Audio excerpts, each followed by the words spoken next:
وإذ استسقى موسى لقومه فقلنا اضرب بعصاك الحجر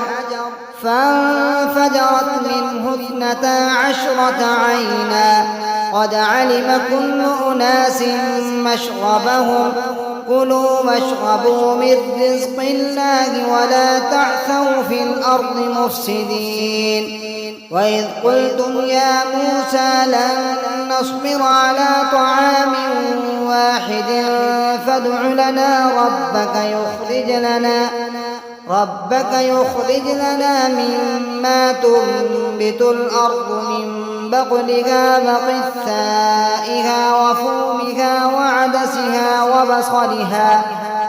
قال أتستبدلون الذي هو أدنى بالذي هو خير اهبطوا مصرا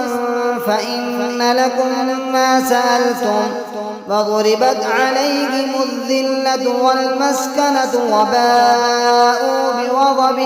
من الله ذلك بأنهم كانوا يكفرون بآيات الله ويقتلون النبيين بغير الحق ذلك بما عصوا وكانوا يعتدون.